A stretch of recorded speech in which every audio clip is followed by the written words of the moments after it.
Hello everyone. मैं आप सभी का events.in पे स्वागत करता हूँ। आप में से काफ़ी लोगों का एक बहुत ही इम्पोर्टेंट सवाल है कि हमें कैसे माने कि जो लीड हमें मिल रही है वो जेन्युइन है। और काफ़ी लोगों का बहुत अच्छा सवाल ये भी है कि हमारे वेबसाइट का मॉडल कैसे वर्क करता है। तो ये वीडियो मैंने ख़ास तौर पर आपके इन्हीं सवालों को जवाब देने के लिए बनाया है। इनमें आपको मैं दिखाऊंगा कि एक क्लाइंट शुरू से लेकर आखिर तक हमारे प्लेटफॉर्म को कैसे यूज़ करता है और हमारा सिस्टम कैसे सिर्फ सीरियस क्लाइंट्स को ही आप तक पहुंचाता है। हमारा पर्पस आपका टाइम बचाना है। तो चलिए देखते हैं। मान लीजिए मैं एक क्लाइंट हूँ जिसे पटना में एक इवेंट के लिए केटरर्स चाहिए। तो मैं events.in पे आता हूँ और मुझे यहाँ पे बहुत सारे केटरर्स दिख जाएंगे, जिससे मैं सिटी और लोकेशन के हिसाब से फ़िल्टर भी कर सकता हूँ। जैसे मुझे ओजी केटरर्स अच्छा लगा तो मैं उनकी प्रोफाइल पर जाके वी प्रोफाइल क्लिक करूँगा।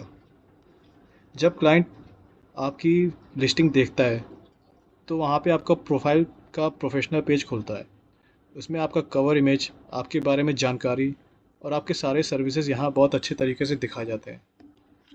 क्लाइंट यहाँ आपके menu menu and packages, services, customization, compliance, policies, ये सारी चीज़ें देख सकता है। अब आता है हमारे प्लेटफॉर्म का सबसे इम्पोर्टेंट फीचर। क्लाइंट आपसे डायरेक्ट कांटेक्ट नहीं कर सकता। उसे सबसे पहले आपकी अवेलेबिलिटी चेक करनी होगी। ये हमारा फर्स्ट फिल्टर है। मान लीजिए किसी भी केटर को आपका अवेलेबिलिटी चेक करना हो तो आपके प्रोफाइल पेज पे आएगा और उसे यहाँ पे चेक अवेलेबिलिटी का एक बटन दिखेगा। तो उसे क्लिक करते हैं और फिर वहाँ पर अपना डेट सेलेक्ट कर सकता है। मान लीजिए मुझे 22 अगस्त को एक बुकिंग करनी है, तो यहाँ मैं 22 अगस्त सेलेक्ट करूंगा और आपका अवेलेबिलिटी चेक करूंगा। तो इस डेट को आप अवेलेबल हो तो फिर मैं आपको बुकिंग रिक्वेस्ट सेंड कर सकता हूँ। अब चलिए मैं आपको बताता हूँ कि एज ए केटरर आप अपना अवेलेबिलिटी कैसे मैनेज करेंगे। तो यहाँ पे हम केटरर्स के पेज पे जाते हैं। यह है हमारा केटरर्स का डैशबोर्ड। यहाँ हम कैलेंडर पर क्लिक करेंगे और जैसे ही हम कैलेंडर्स वाले पेज पे आएंगे, यहाँ पे हमें मेनली टू कलर्स के डेट दिखेंगे। एक है ग्रे और एक है रेड।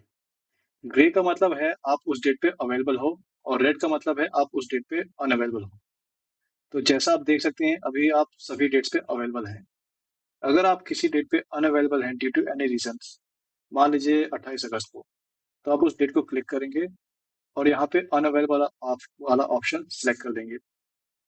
आप चाहे तो क्लाइंट्स के लिए कोई नोट भी सेंड कर सकते हैं कि आप उस डेट पे क्यों अवेलेबल नहीं हो, लेकिन ये फीचर कम्प्लीटली ऑप्शनल है, तो आप इसे खाली भी रख सकते हैं।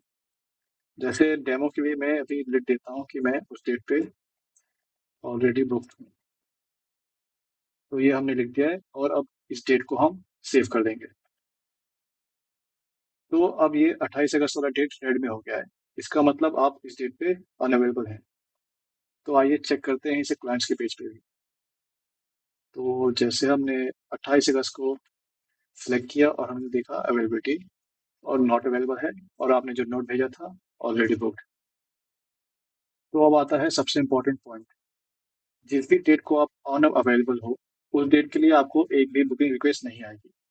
जैसा आप देख सकते हैं यहाँ पे 28 अगस्त को आपने अनअवेलेबल मार्क किया था, तो इस डेट के लिए क्लाइंट को कोई भी बुकिंग रिक्वेस्ट का ऑप्शन नहीं दिखेगा।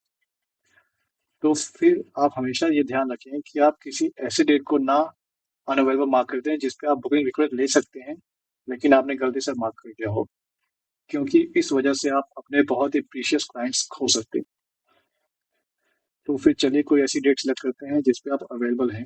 जैसे हमने पहले देखा था कि 22 अगस्त को आप अवेलेबल हैं, तो यहाँ पे हाँ आप अवेलेबल हैं, तो फिर हम आपको बुकिंग रिक्वेस्ट सेंड कर देंगे। तो जैसे ही क्लाइंट सेंड बुकिंग रिक्वेस्ट के ऑप्शन पर क्लिक करेगा, एक बुकिंग रिक्वेस्ट का पेज ओपन होगा। तो यहाँ हम देख सकते हैं कि क्लाइंट और केटर के कुछ डिटेल्स ऑलरेडी फिल्ड होंगे। फिर क्लाइंट बाकी का ऑप्शन फिल करेगा, जैसे इवेंट टाइप।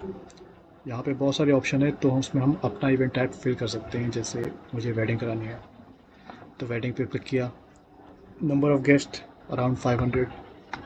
लोकेलिटी जैसे दानापुर में मेरा इवेंट है। Venue type banquet hall. Preference vegetarian and non vegetarian. Cuisine north Indian. फिर यहाँ पे आपके सारे पैकेज लिस्ट हो जाएंगे।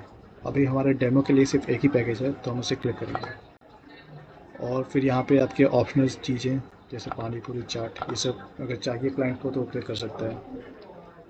फिर अगर क्लाइंट को कोई स्पेशल रिक्वेस्ट हो जैसे गुड डेकोरेशन चाहिए हमें अपने इवेंट पे तो हम उसे क्लिक कर देंगे, फिल कर देंगे। फिर यहाँ पे आता है एक एस्टिमेटेड कॉस्ट।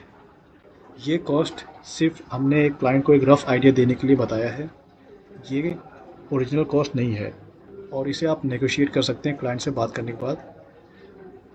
और ये कॉस्ट कैसे कैलकुलेट होता है, ये कॉस्ट हम नंबर ऑफ़ गेस्ट और कॉस्ट पर प्लेट को मल्टीप्लाई करने के बाद एस्टिमेट करते हैं। तो फिर बाकी की डिटेल सारे फिल हो चुके हैं तो हम अब इस ऑप्शन के बाद आपको बुकिंग रिक्वेस्ट सेंड हो जाएगी। तो यहाँ पे हम देख सकते हैं कि बुकिंग रिक्वेस्ट सेंड हो चुकी है। तो अब हम बताते हैं कि आपको बुकिंग रिक्वेस्ट किधर दिखेगी। उसके लिए चलते हैं केटर्स वाले पेज पे।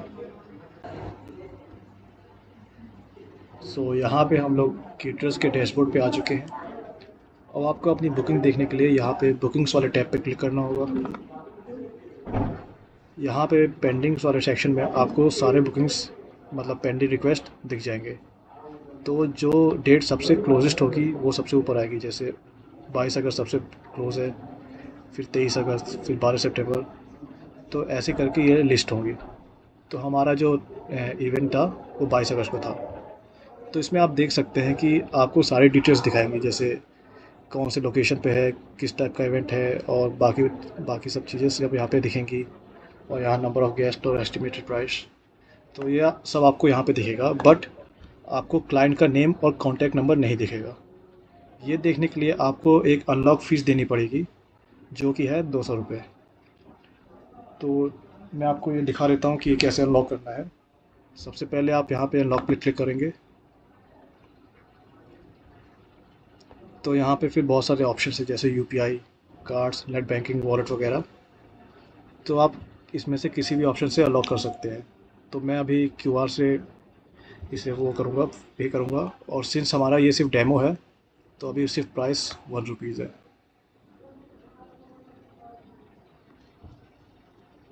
तो मैंने यहाँ पे प्राइस पे कर दिया है और अभी 2-3 सेकंड के बाद आपको कंफर्मेशन मिल जाएगा। तो यहाँ पे पेमेंट कंफर्म हो रहा है और ये पेमेंट सक्सेसफुल हो चुका है। तो आपका बुकिंग अनलॉक हो चुका है। उसके बाद यहाँ पे आपको पेमेंट सक्सेसफुल का नोटिफिकेशन भी मिल जाएगा। फिर आप अपने अनलॉक सेक्शन में आएंगे तो यहाँ पे हम अनलॉक सेक्शन में आ चुके हैं और यहाँ पे आपने जितने भी बुकिंग रिक्वेस्ट अनलॉक की हैं वो सब लिस्ट हो जाएंगी। तो जैसे हमारी बुकिंग रिक्वेस्ट 22 अगस्त वाली थी तो यहाँ पे अब आपको क्लाइंट का नेम और कॉन्टैक्ट नंबर दिख जाएगा। इसके बाद आप क्लाइंट को कॉन्टैक्ट करके आगे की डिस्कशंस कर सकते हैं। हमारा रोल सिर्फ क्लाइंट का कॉन्टैक्ट नंबर प्रोवाइड करने तक था। अगर आपको कोई फर्दर क्वेश्चंस हो तो आप हमारे FAQs पेज पे जाके उन्हें देख सकते हैं।